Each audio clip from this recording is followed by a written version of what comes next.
안녕하세요. 오늘은 우리 인간의 아주 깊은 역사, 조지프 루드의 책입니다.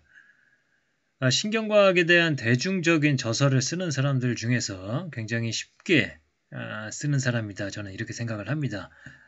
물론 내용 자체는 어렵지만은 그 어려운 내용을 굉장히 쉽게 풀어서 설명한다. 이런 느낌을 많이 받습니다. 뉴욕대학교의 신경과학 심리학 교수이고요. 이 책에 대한 소개는 이렇습니다. 우리가 여기까지 오는데 40억 년이 걸렸다. 미생물 단세포에서 의식과 감정의 뇌 진화까지 생물과 인간 그 40억 년의 딥 히스토리 이렇게 되어 있는데요.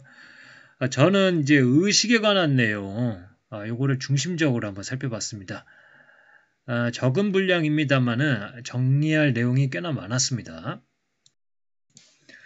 먼저 인지를 무엇으로 보느냐라고 했을 때 데카르트는 내성적 의식 이렇게 보았습니다. 자기 자신에 대한 내면적 인식과 동일시했다. 그래서 나는 생각한다, 고로 존재한다에서도 잘 드러나는 것처럼 이 데카르트에게 있어서 의식은 인간을 인간답게 만드는 특성이며 따라서 동물이란 마음이 없는 반사적 기계에 불과했다. 반면에 이 다윈은 짐승 기계에게 인간적인 생각과 감정을 부여했고 이를 통해서 행동주의 혁명으로 이어지게 됩니다. 행동주의자들은 인간과 다른 동물 사이에 나타나는 행동의 연속성을 극단적으로 몰고 가 아예 동등한 것으로 여겼다. 그래서 이 동물 연구를 굉장히 중요시 여기고요. 이 머리는, 그러니까 인간의 머리는 그저 블랙박스로 여겨졌고, 그 속에 들어가 있는 그 무엇도, 심지어 뇌조차도 행동과는 아무 관련이 없다고 생각을 했습니다. 그 다음에 인지과학이 나타나게 됩니다. 20세기 중엽에 인간의 사고방식과 컴퓨터의 처리 방식, 정보 처리 방식 사이에 나타나는 명백한 유사점을 바탕으로 심리학에 대한 새로운 접근법이 나타났는데 이게 바로 인지과학입니다. 인지적 마음은 정보 처리 시스템으로 간주가 되었습니다. 그래서 앞서 말씀드린 대로 데카르트 같은 경우에는 이 내성주의, 즉 자극이 있으면 그것을 의식에서 처리를 하고 반응을 한다 이런 거고 행동주의 같은 경우에는 자극을 주고 그 다음에 반응을 살펴보는 거죠. 그 사이에 있는 것들, 그 중간 과정에 대해서는 블랙박스로 놓고 그것에 대해서는 알 수 없다 이렇게 처리하고 넘어갑니다. 반면에 인지과학 같은 경우에는 자극과 반응 사이에 정보 처리라는 과정이 있다라고 보게 됩니다. 그래서 이 인지 과정에 있어서 인간이 의식하는 인지 과정이 있고 무의식적으로 처리되는 인지 과정이 있다라고 합니다. 프로이트는 인지과학이 출현하기 훨씬 이전에 무의식이라는 개념을 대중화했습니다. 이 무의식은 불안의 감정이 일어나는 것을 막기 위해 괴로운 의식적 생각과 기억들을 따로 모아 머무르게 한 장소였다. 하지만 인지과학은 다른 견해를 제시했다. 비의식적인 인지 과정의 존재가 알려진 것처럼 소위 인지적 무의식은 정보를 억누르기 때문에 무의식적인 것이 아니라 그것이 조직되는 과정에서 정보 처리가 의식의 영역 밖에서 이루어지기 때문에 무의식적이라는 것이다.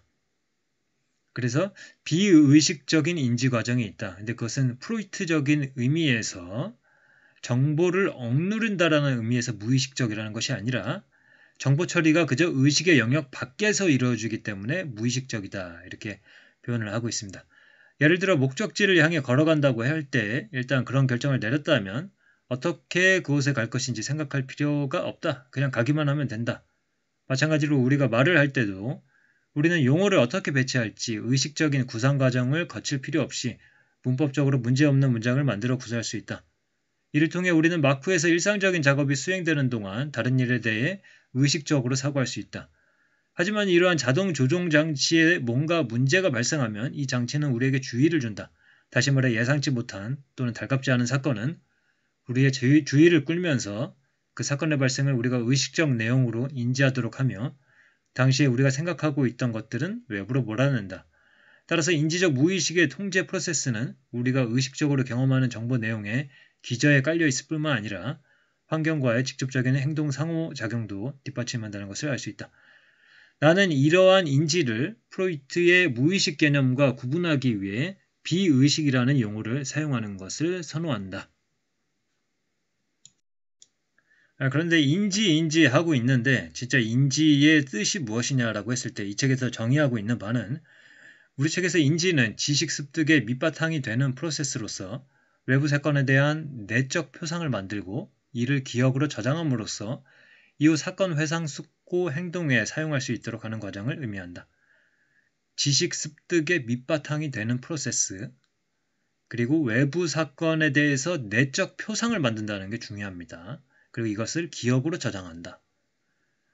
인지 과정은 표상의 외적 지시물이 없을 때에도 사물 또는 사건의 내적 표상에 의존한다는 점에서 비인지적 정보 처리와 차이가 난다. 그래서 이제 앞서서 이제 인지 중에서도 비의식적 인지가 있다고 그랬잖아요. 그러니까 의식적인 인지가 있고 비의식적인 인지가 있고 그 다음에 아예 비인지적인 정보 처리가 있는 겁니다. 그러니까 비인지적 정보 처리라고 하면 이 동물의 단계에 이르지 못한 뭐 미생물이라던가 이런 것들이 정보 처리하는 것들, 이런 것들은 비인지적 정보 처리죠. 근데 인간은 이제 인지적 정보 처리를 하죠. 왜냐하면은 내적 표상을 만들 수가 있으니까요. 그 중에서도 비의식적인, 그러니까 무의식적인 인지 과정이 있는데 이런 것들을 나중에 나오겠지만은 불린의 연구 등을 통해서 이제 알게 되는 것입니다. 그래서 이러한 정의를 고려할 때 주어진 자극에 즉각적인 행동 반응을 일으키는 과정은 엄밀히 말해 인지적 통제를 거치지 않음을 알 수 있다. 오직 내적 표상에 의존하는 반응만이 인지 과정을 거친다. 그래서 뭐 밑에는 이제 참고적인 내용입니다.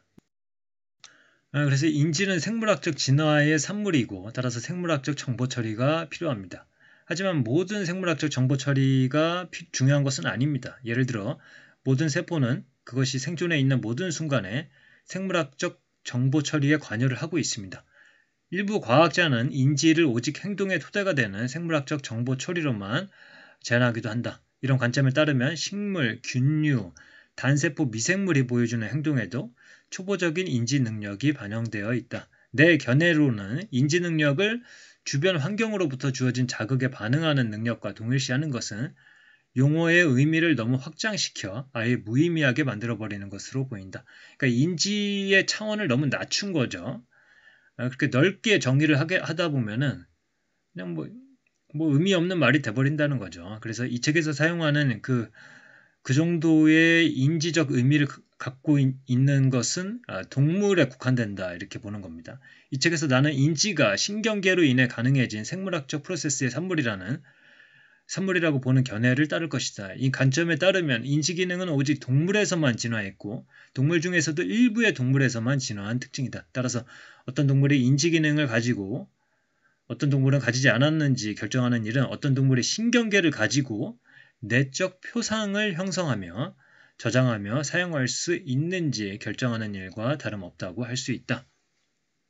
그래서 오른쪽에 이제 그림을 보시면은 이제 동물에 이르러서 신경학적 과정이 이제 발생하게 되고 조류, 포유류 정도 가야지 내적 표상을 처리할 수 있게 된다. 그래서 이 정도까지는 와야지 인지라고 할 수 있지 않겠느냐 이렇게 보시면 되겠습니다. 이 인지 과정에서 핵심적인 역할을 하는 것이 이 작업 기억입니다. 이 작업 기억은 장기 기억과는 달리 이 심적 작업에 사용하기 위해서 작업 관련 표상을 저장하는 단기 기억을 포함한다. 숙고 과정 동안 머릿속에 일시적으로 어떤 정보를 떠올릴 수 있는 것도 작업 기억의 이른바 집행 제어 기능을 통해서다. 그래서 저는 이것을 그냥 뭐 도마라고 생각을 하거든요. 음식들을 도마 위에 올려놓고 요리를 하잖아요. 그런 거를 이제 저는 작업 기억이라고 보고 있습니다. 집행 기능은 외부 환경 또는 신체 내부에서 얻은 감각 자극을 선별하고 여기에 주의를 모으고 관련 기억을 검색해 선택된 감각 정보 및 기억이 일시적인 활성 상태로 유지되도록 전 과정을 조율하는 기능이다. 그 결과 이러한 정보를 평가하고 다른 정보와 통합해 새로운 표상을 형성함으로써 이를 사고 추론, 계획 및 결정에 사용할 수 있다. 그래서 이 식재료가 되는 것들이 이 감각을 통해서 들어오는 것들, 감각 처리를 통해서 들어오는 것들, 그 다음에 기억 처리를 통해서 그러니까 관련된 기억을 검색한다고 그랬잖아요. 감각 자극이 들어오면 여기에 주의를 모으고 관련 기억을 검색한다. 그래서 기억도 처리를 하고요. 그리고 언어도 여기에 관계를 맺고요. 그래서 요거를 작업 기억에서 이제 처리를 하는 거죠. 처리를 하면서 그 다음에 사고 출원 계획 결정에 사용을 하게 된다. 그래서 이 작업 기억의 두 가지 주요 기능은 일시적으로 표상을 유지하는 기능과 다양한 종류의 표상을 통합하여 새로운 통일된 표상을 만드는 기능으로 나눌 수 있다. 그래서 어떤 사람이 노래를 부르는데 그 사람의 음색과 그다음에 그 사람의 외모와 이런 것들을 하나의 통일된 상으로서 우리가 기억을 하잖아요. 이때 그 사람이 노래 부르는 그 음성에 관련된 표상을 유지하고 있어야지 그 사람의 어떤 외모와 이런 것들에 대한 표상과 합칠 수 있잖아요. 그래서 표상을 유지할 수 있고 새로운 혹은 다양한 종류의 표상을 통합해서 새로운 통일된 표상을 만든다. 그래서 이 두 가지 기능을 한다는 겁니다. 표상을 유지하고 또 새로운 통일된 표상을 만드는 기능. 작업 기억에서 정보가 일시적으로 유지됨에 따라 우리는 누군가를 소개받았을 때 그 사람의 이름을 기억하고 이름을 그 사람의 외모 및 목소리와 통합하여 통일된 표상, 즉 그 사람의 모델을 생성하여 나중에 그를 만났을 때 그의 외모나 목소리 또는 그의 이름을 기억함으로써 그를 인식할 수 있다. 이렇게 이야기를 하고 있습니다. 그래서 이 작업 기억을 통해서 우리는 스스로의 행동이나 외부 환경에서 발생한 사건을 내적으로 감시하고, 그러니까 요거는 외부 환경에서 오는 정보입니다. 그 다음에 스키마와 모델을 포함해 기억으로부터 자기 자신과 외부 세계에 대한 내적 정보를 수집한 후, 요거는 내적으로 오는 정보죠. 이를 바탕으로 그 행동 및 사건에 대한 해석과 내러티브를 생성한다. 그러니까 새로운 표상을 만들어낸 거죠.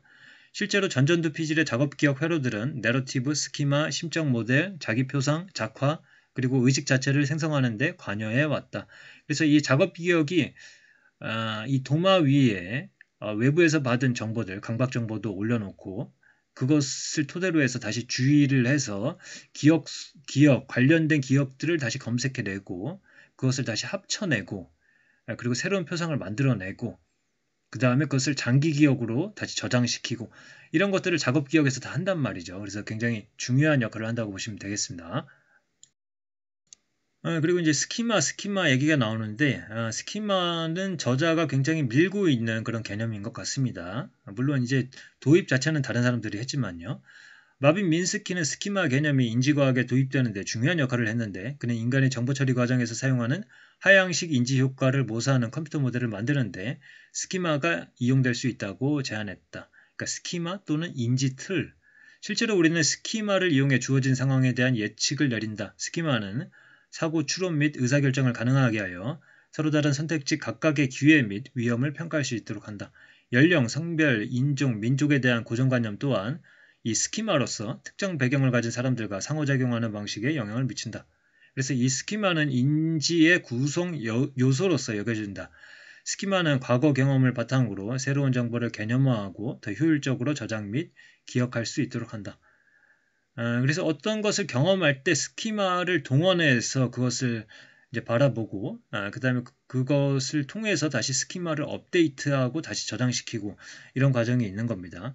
작업 기억이 이런 것을 다 하게 됩니다. 작업 기억의 집행 제어 기능은 범주화 및 수정, 저장 과정에서 핵심적인 역할을 하며 미래에 관련된 상황에서 정보를 꺼내볼 수 있도록 한다. 그래서 감각 처리를 작업 기억이 하고 스키마를 불러오기도 하고 스키마를 업데이트해서 장기 기억에 저장하기도 하고 이렇게 하는 겁니다. 그 다음에 뭐 저는 이게 이제 뭐 스키마 그 다음에 뭐 심적 모델 뭐 그런 것들 그러니까 우리가 어떤 것을 정보를 받아들일 때 그것 자체로 받아들이는 것이 아니라 내재된 어떤 기억 기존에 가지고 있었던 어떤 심적 모델 그런 것들을 활용해서 그 정보를 받아들인다라는 관점을 계속 보여주고 있거든요. 그래서 언어에 대한 관점도 그런 것을 얼핏 내보인다. 저는 이렇게 해석을 하고 있습니다. 벤자민 워프는 다음과 같이 썼다. 우리는 우리의 모국어가 낸 길을 따라 자연을 해부한다. 관찰자들이 유사한 언어적 배경을 가지지 않았다면 이들은 같은 물리적 증거를 보고도 세계에 대해 서로 다른 그림을 그릴 것이다. 워프는 그러니까 뭐 쉽게 말하면 그런 거죠. 뭐 돼지 눈에는 뭐 돼지만 보인다. 뭐 그런 말들 있잖아요. 그래서 워프는 언어와 사고의 상관관계에 대한 가장 잘 알려진 이론의 일정 부분 기여했다. 예를 들어 워프 사피어 가설은 지각 경험의 형성에서 언어의 역할을 강조했다. 하지만 이 가설은 영향력 있고 완고한 언어학자인 노암 촘스키와 그의 제자 스티븐 핑커의 철저한 조사 이후에 인기를 잃었다. 초기 인지과학의 철학적 토대를 마련했던 제리 포더 또한 자연 언어가 사고의 언어라는 생각을 거부했고 대신 우리가 사고를 할 때 사용하는 일종의 비의식적 보편 언어인 멘털리즈라는 개념을 도입했다. 그러나 어쨌든 이 언어 및 문화가 우리의 생각과 경험을 형성한다는 워프의 가설은 이후 새로 발견된 사실에 따라 그 내용을 일부 수정함으로써 심리학에서 다시 번창하고 있다. 그래서 예를 들자면 눈 덮인 지역에 사는 사람들이 그러한 환경에서 살지 않는 사람들보다 더 많은 종류의 눈을 인지할 수 있다는 사실을 발견했다. 이곳 사람들의 생존과 번성에 눈이 미치는 영향이 지대했기 때문이다. 이 언어는 단순히 사물과 사건들의 이름을 붙이고 분류하는 역할만 하는 것이 아니라 그 이상의 역할을 하는데 언어는 구문론 또는 문법을 가지고 있고 이 구문론은 우리가 생각하고 계획을 세우고 결정을 내릴 때 우리의 심적 과정을 체계화하고 그것이 작동하도록 이끈다. 인지신경학자 에드먼드 롤스는 구문론 덕분에 우리는 행동을 계획한 후에 그것을 실제로 수행하지 않고도 앞으로 일어날 일들을 단계별로 예상해 그 행동의 결과를 평가할 수 있게 되었다고 말한다. 특정 대상에 대해 서로 소통할 수 있는 동물들도 많이 있다. 그러나 언어 능력을 과거, 현재, 미래와 같은 것을 자연스럽게 지시하기 위해 소리나 시각적 기호를 유연하게 사용할 수 있는 능력이라고 정의한다면 그러한 능력은 오직 인간만이 갖고 있다. 등등의 내용이 나오는데요. 여기서 언어에 대한 내용은 약간 격가지라고 저는 보고 있습니다. 그러니까 아까 말씀드린 대로 그 인지에는 의식적인 인지가 있고 비의식적인 인지가 있고 그것들을 처리하는 것이 작업기억이고 작업기억에서 처리를 할 때 외부의 감각정보 같은 것들을 불러오지만 거기에 다시 주의를 해서 기억을 검색해서 기억을 찾아와서 뽑아내고 기억과 감각정보 같은 것들을 다 합쳐서 새로운 표상을 만들어내고 그 과정에서 스키마도 사용을 하고 언어적 틀로 그것들을 해석하기도 하고 이런 과정에서 이제 언어를 설명하는 거라고 저는 이해를 하고 있습니다. 드디어 이제 의식에 관한 내용이 나옵니다. 의식은 굉장히 중요함에도 불구하고 심리학은 의식에 복잡한 태도를 취해왔다. 최초의 심리학자들은 내성주의자였고 그 다음에 행동주의자들은 심리학에서 의식을 퇴출시켜버렸고 그 다음에 나타난 인지주의자들은 의식으로부터 다소 거리를 둔 채 거의 건드리지 않았다. 그런데 1950년대에 뇌 손상에 의해 야기된 심리학적 결과를 실험 기법으로 연구하는 신경심리학이라는 분야가 등장했고 이 분야에서 나온 연구 결과들에 주류 인지과학자, 신경과학자, 철학자들이 관심을 보이기 시작했고 마침내 의식에 대한 현대적인 과학 연구의 길이 열렸습니다. 그 다음에 이제 마이클 가자니가 이 저자의 스승입니다. 1960년대에 분열뇌 환자는 가시 영역 내 오른쪽 절반에 나타난 사물에 대해서는 그 이름을 말할 수 있지만 왼쪽 절반에 나타난 사물의 이름은 말하지 못한다. 그러니까 보통 언어는 좌뇌에 의해서 제어가 되는데 시야의 오른쪽은 좌뇌에 의해서 우선적으로 관찰돼서 그것을 이야기할 수 있지만 반면에 왼쪽은 우뇌에 의해서 관찰되고 지금 우뇌와 좌뇌가 끊겼잖아요. 그러니까 언어를 담당하는 좌뇌에서 왼쪽을 볼 수가 없기 때문에 그것을 말할 수가 없었던 거죠. 그러나 분열뇌 환자는 우뇌에 의해서 관찰된 자극 요거에 대해서 언어적으로 반응할 수는 없었지만 비언어적으로 반응할 수는 있었다. 이러한 발견은 축삭의 연결을 끊었을 때 뇌의 특정 부분에 의식적인 경험이 분리될 수 있음을 보여준다. 이로써 과학자들은 오랫동안 믿어왔지만 입증할 수는 없었던 사실을 지지하는 설득력 있는 증거를 얻었다. 바로 의식은 뇌의 신경회로에 의존하며 데카르트가 말한 바와 같이 분리된 비물리적 영혼과는 관련이 없다는 사실이다. 그래서 이제 이 저자가 이야기하는 자꾸 이제 의식적인 인지 과정이 있고 비의식적인 인지 과정이 있다라고 그랬잖아요. 그런 것들에 대한 공부가 여기서 나왔구나라는 것을 알 수가 있죠. 그 다음에 의식 연구가 활성화되는데 도움을 줬던 두 번째 환자군은 뇌졸중으로 인해서 우뇌의 시각 피질에 손상을 입은 환자들이었다. 이 환자들이 비록 사각지대에 나타난 자극을 보지는 못하지만 손을 뻗어 그곳에 있는 물체를 정확하게 짚을 수 있음을 보여주었다. 그러니까 자극은 우뇌의 행동제어 시스템에 도달하지만 의식적인 지각은 일으키지 않았다. 이러한 현상을 맹시라고 한다. 그러니까 정보가 처리가 되고 있는 거죠. 어떤 형식으로든. 그게 우리가 인지를 하고 있지는 못하지만요. 그 다음에 세 번째 환자군은 해마 등 측두엽의 일부 부위를 외과적으로 제거한 환자들이다. 이들은 극심한 기억상실 증상을 겪고 있었는데 이들은 다른 종류의 기억을 갖고 있음이 확인되었다. 이 측두엽 손상으로 인한 기억력 결핍은 오직 의식적 기억에만 국한되는 것으로 보인다고 제안했다. 예를 들어 환자들은 운동 기술을 배울 수 있지만 최근에 이 기술을 습득했다는 사실을 의식적으로 기억할 수는 없었다. 그러니까 의식하지는 못하지만 학습이 됐다라는 거죠. 그래서 이후에 이 의식적인 기억은 외현 기억 또는 서술 기억으로 이 책에서는 주로 외현 기억이라고 이제 표현을 합니다. 그 다음에 무의식적 기억은 암묵 기억 또는 절차 기억으로 불리게 되었다. 이 세 환자군에서 나타난 결과는 비의식적으로 행동을 제어하는 정보 처리 과정과 의식적이고 보고 가능한 경험을 일으키는 처리 과정이 서로 완전히 분리되어 있음을 보여준다는 점에서 비슷한 패턴을 보인다. 그래서 비의식적인 인지 과정, 정보 처리 과정이 있는 것이고 의식적인 정보 처리 과정이 있는 것이다. 그리고 이 의식적인 정보 처리를 하는 데 있어서 사용되는 기억은 외현 기억이고요. 이 비의식적인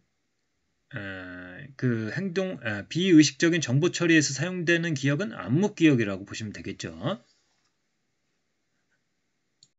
그래서 이제 의식에 대한 이야기를 계속 하고 있는데 이 책에서 내가 의식이라는 용어를 사용한다면 그것은 현상적 의식을 의미한다. 나는 의식을 뇌의 산물이라고 가정할 것이다. 현상적 의식을 지지하는 모든 철학자들이 이런 종류의 물리주의 설명에 동의하는 것은 아니다. 이거 이제 참고로 말씀드리고요. 기능적 MRI는 매우 명확한 결과를 보여준다.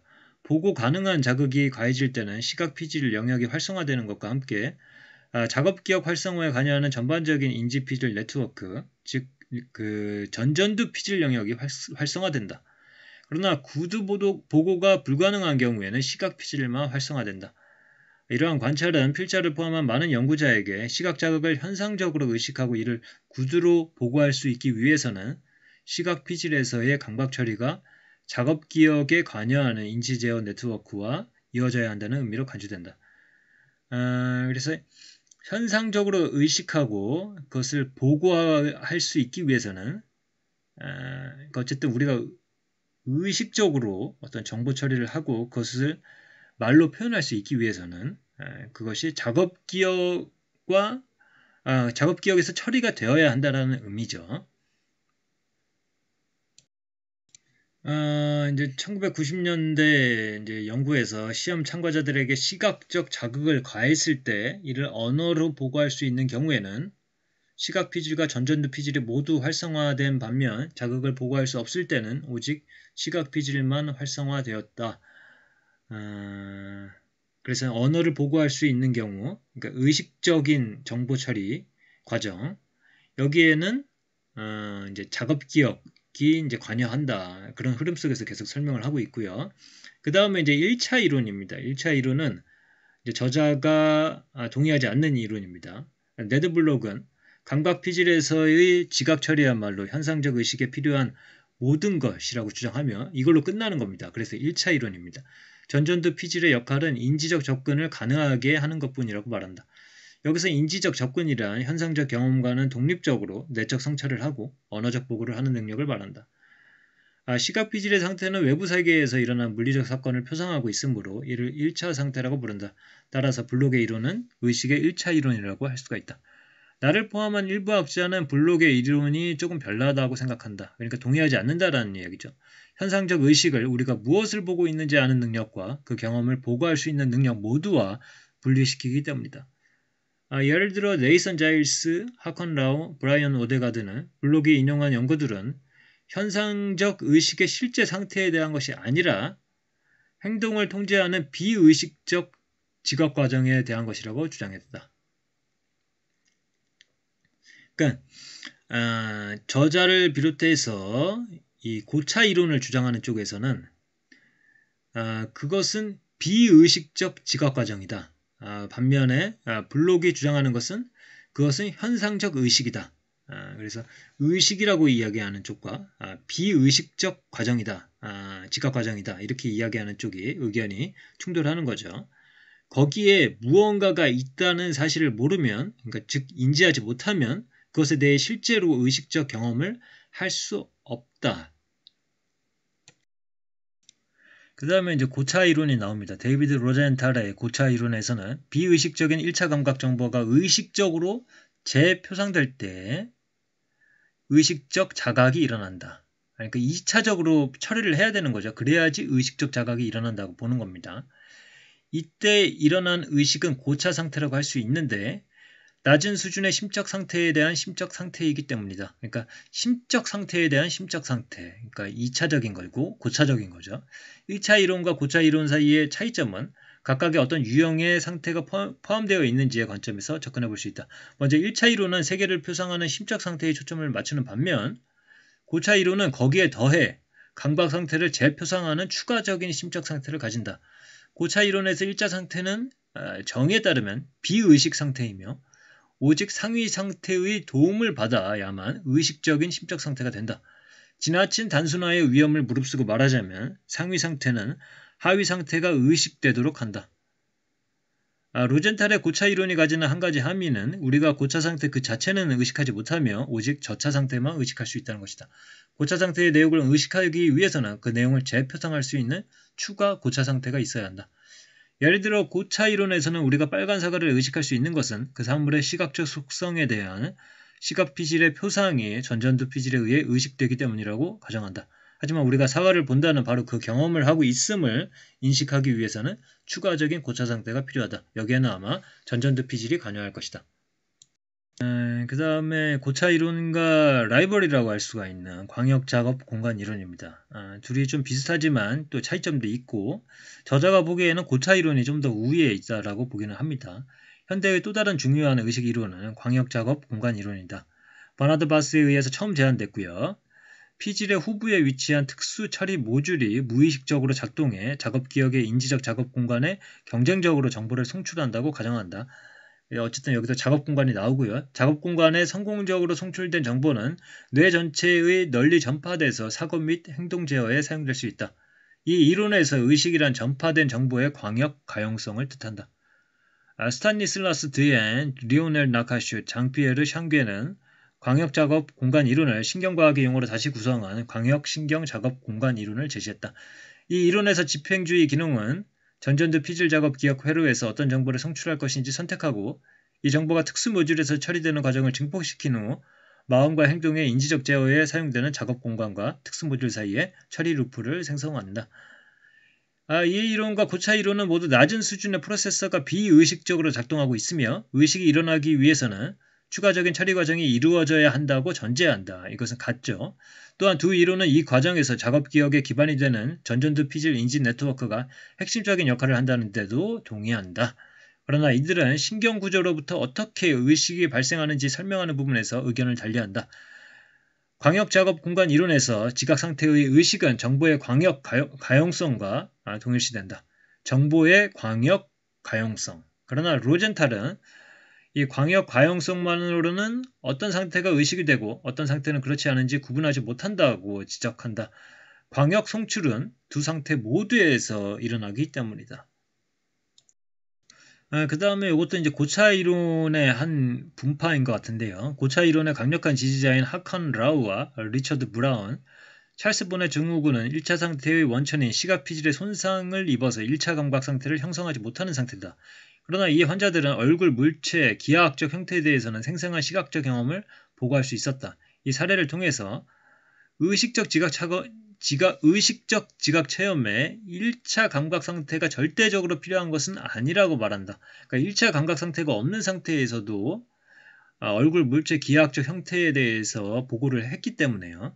그래서 고차 상태만으로도 충분하다고 이야기를 하고 있습니다. 이런 종류의 고차 이론을 표상의 고차 표상 이론이라고 불렀다.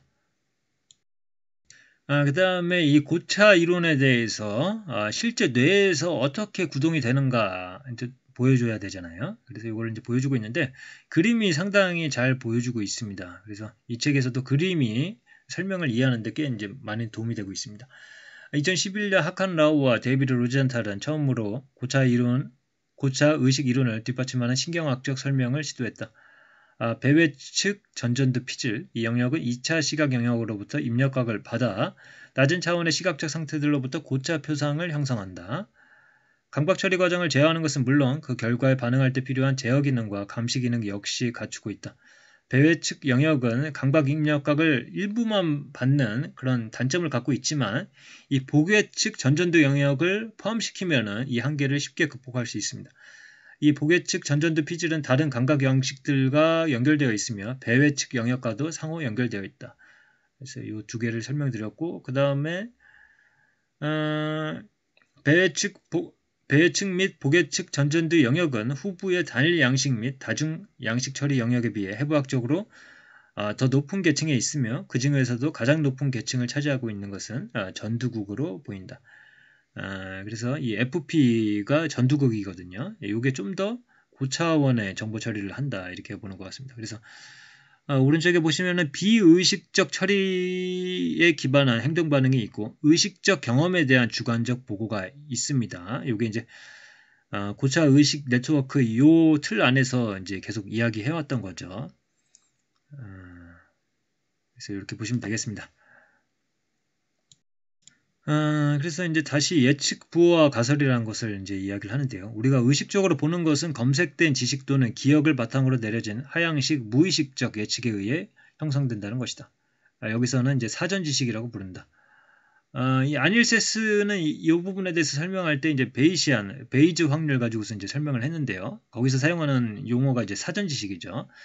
이 가설에는 여러 형태가 있지만 최근에는 칼 프린스턴의 계층적 활성 추론 모델이 상당한 관심을 끌고 있다. 프린스턴의 이론은 뇌가 예측을 내리고 기대치를 수정하는 과정을 설명하는 매우 복잡한 수학적 모델인데 여기선 간단하게 설명을 하고 있습니다. 전전두 피질의 상향식 입력값이 들어오고 시각 피질의 상태에 대한 예측이 촉발이 됩니다. 이때 시각 피질의 실제 상태와 예측값의 차이가 있으면 오류값이 생성되어 전전두 피질의 변화를 일으킨다. 그러니까 입력각이 들어오고 그 다음에 이제 사전 지식이 있기 때문에 그 둘을 비교해보고 여기에 이제 오류값이 생성이 되면은 다시 전전두 피질의 변화를 일으킨다는 거죠. 그러면 새로운 사전 지식 조합이 생성돼서 다음번에 같은 과정을 되풀이할 때는 더 정확한 예측을 내릴 수 있도록 한다. 순간적인 지각 추론은 이러한 계층적 과정의 반복을 바탕으로 일어난다. 그래서 이 부분이 이제 정확히 같은지는 모르겠지만은 아까 계속 뭐 스키마를 불러와서 그것을 정보를 인지를 하고 그 다음에 그 정보를 바탕으로 해서 다시 스키마를 업데이트해서 장기 기억에 저장시키고 이런 과정과 굉장히 유사하다라고 이제 보입니다. 여기서 짚고 가야 할 점은 비슷한 상호작용이 감각 피질과 기억 개념 프로세스 사이에 그리고 이들 영역과 전전두 피질 사이에서도 일어난다는 것이다. 결과적으로 전전두 피질은 외부 세계에 무엇이 있는지 추론하기 위해 단지 감각 처리에만 의존하는 것이 아니라 기억, 개념 정보도 이용한다. 그래서 이 기억, 개념 정보는 상향식 감각 처리보다 더 빨리 지각 경험을 패턴화할 수 있다. 그래서 기억, 스키마, 뭐 이런 것들을 설명하고 있다라고 저는 생각을 합니다. 그래서 오른쪽에 보시면은 이제 1번이 상향식 신호가 오는 거죠. 이제 사과를 보고 시각 피질에서 정보를 보내는 거죠. 그 다음에 심적 모델, 뭐 스키마 같은 것들이 있으니까 이제 하향식 예측을 그것에 맞춰서 이제 내려보내고 그 다음에 그것에서 오류가 발생하면 다시 상향식으로 오류가 올라오고 그리고 새로운 예측을 4번을 하면서 이런 과정을 거친다는 거죠. 그래서 계층적 예측 부호화는 지각은 하향식 예측에 의해서 일어나며 상향식 예측 오류에 의해서 수정된다. 앤디 클라크와 아닐세스 또한 예측 부호화 가설을 열렬히 지지하며 의식적인 지각은 통제된 환각으로 규정했다. 크리스 프리스는 이를 실제와 일치하는 환상이라고 표현했고 루시아 멜로니는 의식에 도달하는 이미지는 실제와 거의 닮지 않은 경우가 많다라고 썼으며 그 다음에 하인츠 폰 포에르스터는 우리가 인식하는 세상은 우리 자신의 발명품이다. 이렇게 이야기를 했습니다. 그래서 나는 하향식 처리 지지자들의 일정 부분 동의하며 지각에 대한 하향식 효과란 스키마 또는 심적 모델이 패턴 완성 및 분리를 이끄는 과정의 일환이라고 보는 입장이다. 이 스키마 심적 모델은 무의식적 예측이나 추론에 기반이 되는 사전 지식을 제공함으로써 한정된 감각 신호로부터 패턴을 완성할 수 있도록 한다. 의식적 상태는 하위 수준의 감각 처리와 관련된 사전 지식을 바탕으로 내린 개념적 예측을 수반한다는 견해는 내가 지금까지 연구해온 주제와도 잘 맞는다. 그래서 바로 이 의식적 경험이란 기억에 의존하는 고차 상태라는 것이다. 이 작업 또한 작업 기억에서 하게 되겠죠. 작업 기억에서 심적 모델과 스키마를 불러와서 이 정보를 처리를 하고 거기서 뭐 오류가 발생했으면은 그것을 토대로 해서 스키마나 심적 모델을 업데이트하고 그 다음에 그것을 저장시키고 뭐 이런 것들 다 작업 기억에서 하는 거겠죠. 그래서 앞서 이야기한 것들 그다음에 뭐 인지적 정보 처리, 비인지적 정보 처리 뭐 이런 것들의 개념과 계속 연결시켜서 이야기하고 있는 겁니다. 그래서 이제 기억이 중요한 역할을 한다 했을 때 이제 기억을 좀 더 세분화해서 볼 수가 있겠습니다. 심리학자 앤델 툴빙은 외현 기억은 그러니까 우리가 인지할 수 있는 거죠. 의식적인 접근이 가능한 거예요. 의미 기억과 일화 기억으로 나눌 수 있다는 중요한 가설을 제안했다. 의미 기억과 일화 기억은 의식에 대한 내 접근법에서 핵심적인 요소이다. 그리고 반대로 이제 암묵적 기억이 있는데 이것은 의식적인 접근이 불가능한 기억입니다. 툴빙은 또 다른 매우 중요한 구분을 제안을 했는데 바로 의미 기억과 일화 기억에 대한 의식적 경험은 서로 다른 종류의 의식적 상태에 달려있다는 것이다. 그래서 이 외현 기억은 두 가지로 다시 나뉘고요. 의미 기억과 일화 기억으로 나뉘는데 이 두 가지를 처리하는 것, 이 의식이 또 다르다는 겁니다. 툴빙은 의미 기억이 의식되기 위해서는 주지 능력, 노에시스가 필요하고 즉 대상이나 사건에 대해 저장된 내적 표상을 바탕으로 사실을 인식할 수 있는 능력이 필요하다고 말했다. 반면에 일화 기억을 의식하는 것은 자기 주지 능력, 오토노이시스, 즉 경험하는 주체인 자기 자신을 그 경험의 일부로 인식하는 능력에 달려있다. 의미 기억의 주지적 의식에서 나 개인은 그 기억의 핵심 요소가 아니다. 반면에 자기 주지적 의식의 바탕을 이루는 기억들은 개인적이다. 이 기억들은 자신의 삶에 대한 기억이라는 의미에서 소유의 느낌을 동반한다. 그래서 이 책의 390페이지에 반성적 의식과 자기 의식, 다시 말해 자기 주지라는 말이 있거든요. 그래서 이 자기 주지적 의식은 뭐 자아 같은 걸로 저는 이제 이해를 했습니다. 그래서 이 일화 기억, 나와 관련된 기억, 내가 어디 뭐 술 먹다가 기억을 잃었다. 어떤 그 호프집에서 그게 이제 일화 기억이죠. 그건 나와 관련된 기억이고 여기서 작동하는 의식은 자기 주지적 의식이다. 그러니까 자아 같은 것들이 그 기억과 결합해서 만들어지는 것. 반면에 의미 기억은 이것이 사과다. 요 사물은 사과구나. 라는 의미 기억은 꼭 내가 들어갈 필요는 없는 거죠. 물론 나와 관련돼서 의미 기억을 할 수도 있습니다만은 꼭 필요하지는 않다라는 거죠. 그래서 이것은 주지 능력이다. 그냥 노에시스, 대상이나 사건에 대해 저장된 내적 표상을 바탕으로 사실을 인식할 수 있는 능력이다. 그 정도로 하고요. 자기 주지 능력은 자기 자신이 거기에 이제 포함이 되는 겁니다. 경험하는 주체. 그래서 이렇게 기억을 나눠서 이제 보고 있다.